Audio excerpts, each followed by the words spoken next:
ঘুম তো ভেঙে গেছে, কিন্তু বিছানা ছেড়ে কারুরই আমাদের উঠতে ইচ্ছে করছে না। রাতের বেলায় শোবার সময় সোনুকে একটা বিস্কুট দিয়েছিলাম, ওটা ওর কাছে এখনো রয়েছে। তো ভাবছে বোধহয় কেউ যদি কেড়ে নেয়, ওই জন্য গড়গড় করেই যাচ্ছে। সারা বছর যে কম্বলগুলোকে আমরা গায়ে নিই, এই শীতের সময় সেগুলোকে প্রথমে বিছানায় বিছিয়ে দিই, তার উপর তো নিজেরা শুই আর নিজেদের উপর দিয়ে থাকে মোটা কম্বল। এরপরেও হিটিং চলে, তবে গিয়ে মানে ঘুমটা রাতের বেলায় আরামের হয় আর কি। তো যাই হোক, শুরু করে দিলাম আরও একটা নতুন ভিডিও। আশা করি সকলে খুব ভালো আছো, আর আমরাও বেশ ভালোই আছি। এই ভোরের ওয়েদার না রোজই একটুখানি কুয়াশা মাখা বা মেঘলা মেঘলা টাইপের দেখায় আর কি। এটা দেখে এখন আর বোঝা যাচ্ছে না যে বেলার দিকে রোদ উঠবে কিনা। রোজই তো দেখি ওই বেলা শুরু হতে হতে মোটামুটি সকাল 7:30। তো বিছানা ছেড়ে উঠেই রান্নাঘরে চলে এসে বসিয়ে দিলাম চা। তো অন্যদিন হয় কি, এই চাটা খাওয়ার পরে আবার গিয়ে কিছুক্ষণ সোফায় বসি, তারপরে আরও 1 কাপ চা হতে থাকে। 1 কাপ কেন, 1-2 কাপ পরপর চলতেই থাকে আর কি। তো আজকে সেটা হবে না, কারণ কাজ রয়েছে। তো চাটা আগে খেয়ে নিই, তারপর না হয় বলছি কি কাজ রয়েছে।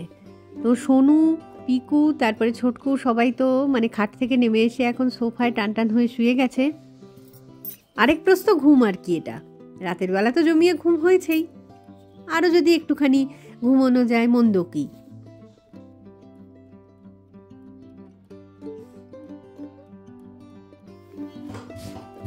কাজ আছে বলছিলাম না, কাজটা হচ্ছে এই বিছানার তোষক গদি এগুলোকে একটুখানি ঠিকঠাক করা আর কি। সবই যেন কীরকম একটা সরে সরে গেছে জায়গা থেকে, তো সেই কারণেই।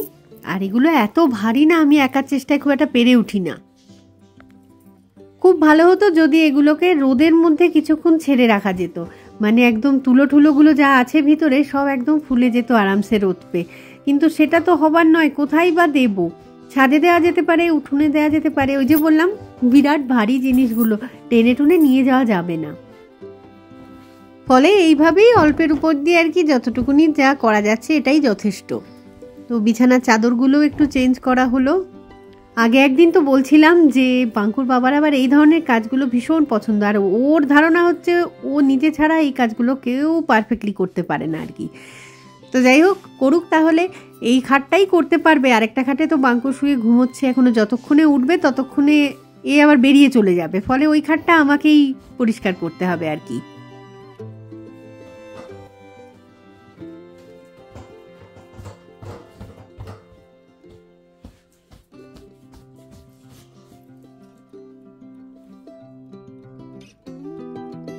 আর বিছানার উপর আমরা সবসময় কিন্তু এরকম একটা কার্পেটের মতন পেতে রাখি আর কি, সুতির এগুলো জিনিস। তো এগুলো না থাকলে বিছানার চাদরটা বেশি লন্ডভন্ড হয়ে যায় আর কি। আসলে আমাদের বাড়িতে সোনু ববনা তো রয়েছে, সবসময় লাফিয়ে লাফিয়ে উঠছে খাটের উপরে। গতকালই ভাবছিলাম পিকুকে নিয়ে একবার ছাদে যাব, তো দেখি কি করে, অত বড় জায়গা তো সেখানে। তো আজকে এখন কোলে করে নিয়ে যাচ্ছি। পিকুর অ্যাকচুয়ালি কোনো জ্বালা নেই, কোনো চিৎকার চেঁচামেচি করবে না, ফলে আশেপাশে ঘরের লোকজন এতটুকু বিরক্তও হয় না। তো সোনুকে নিয়ে যদি এটা যেতাম তাহলে মানে সারা বাড়ির লোকজন বোধহয় ঘুম থেকে উঠে যেত। আগে কখনো ছাদে আসেনি তো, এই জায়গাটা তার ফলে ওর কাছে একদমই নতুন। একটু একটু মনে হচ্ছে কি ভয় পাচ্ছে বোধহয়।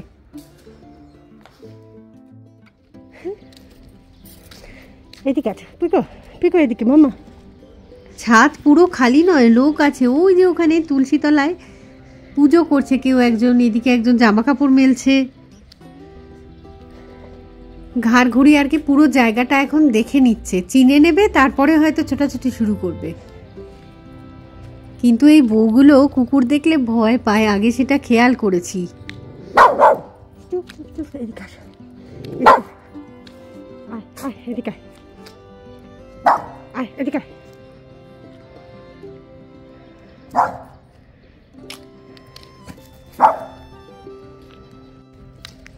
এতক্ষণে একটুখানি বোধহয় সাহস পেয়েছে, জলের ট্যাঙ্কগুলো রয়েছে ওর পেছন দিকে চলে গেছে, খেলে বেড়াচ্ছে।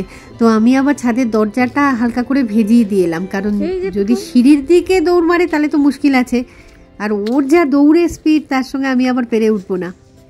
তো ওই দরজাটা বন্ধ থাকলে আর কোনো চিন্তা নেই।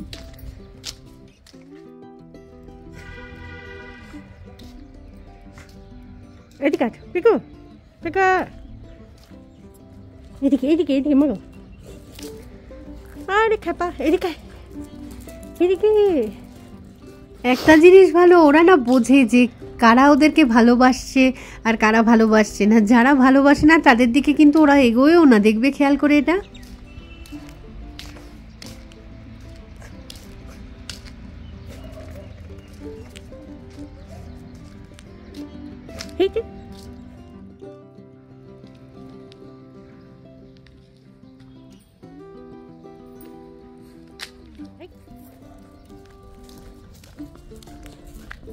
এতখানি খালি জায়গা পেলে এরকম পিকু দৌড়বে না? হতে পারে। ও ঘরের মধ্যেই এদিক থেকে ওদিক শুধু দৌড়ে বেড়ায় সারাক্ষণ। লাফিয়ে একবার খাটে উঠে যায়, খাট থেকে আবার নিচে নামে, সোফায় ওঠে, একবার টেবিলের উপর ওঠে। ও এরকমই করে আর কি।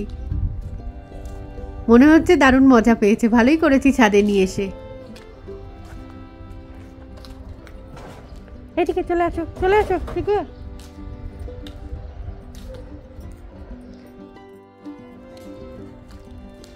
দৌড় পিকু, দৌড়ে দৌড়ে একা একা দৌড়াও পিকু, দৌড়।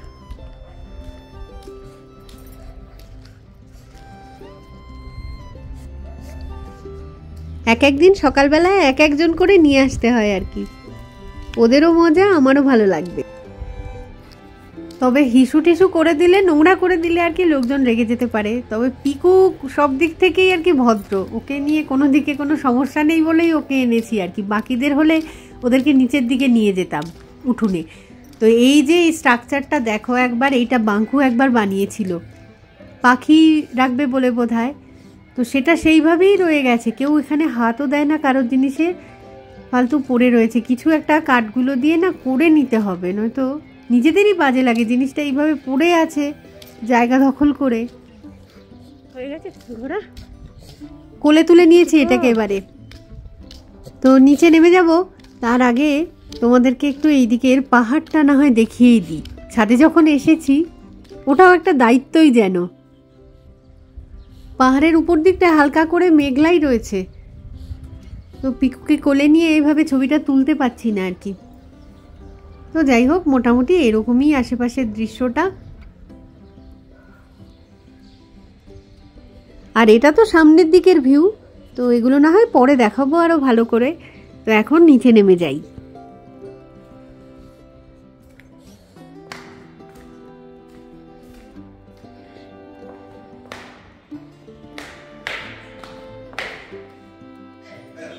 ঘরে ঢোকা মাত্রই প্রত্যেকে আর কি পিকুকে একটুখানি শুকে চেক করে নিল যে যে বাড়িতে থাকতো সেই তো নাকি অন্য কাউকে আবার নিয়ে চলে এলো। তো এখন আবার মিশে গেছে সবাই। সকালবেলা মানেই হচ্ছে জলখাবারের ব্যবস্থা করতে হবে। তো আমাদের আবার এক একজনের এক এক রকম জলখাবার পছন্দ। বাঙ্কুর বাবা খায় মুসলি, তো দুধ গরমে বসিয়েছি। একটা জিনিস দেখাই দাঁড়াও, এই যে কলাগুলো না, এগুলো বাঙ্কু কালকে কিনে এনেছে আর কি।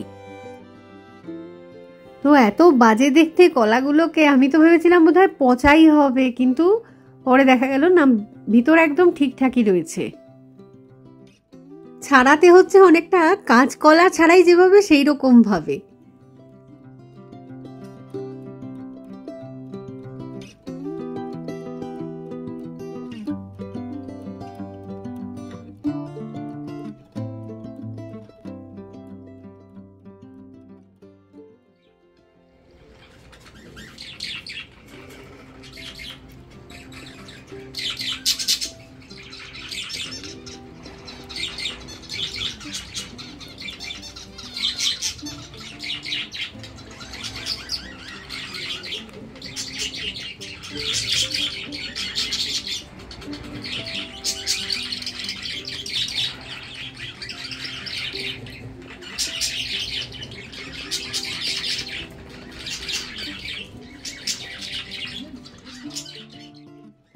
সকালবেলায় পাখির খাঁচাটাকেও বারান্দায় আনলাম, কারণ হচ্ছে রোদ পাক একটু ওরাও।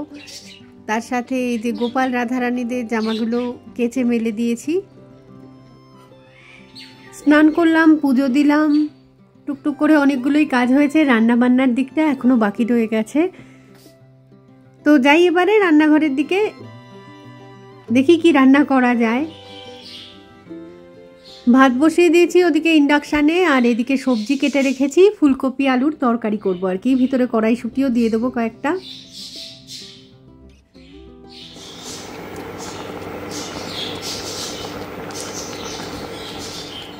ফুলকপিটা না হয় আর একটুখানি ফুটতে থাকুক, আর এদিকে মাছগুলো বের করে নিয়েছি ফ্রিজ থেকে, একটুখানি নুন হলুদ মাখিয়ে রেখে দিলাম। এরপরে ভেজে নিয়ে ঝোল করে দেবো।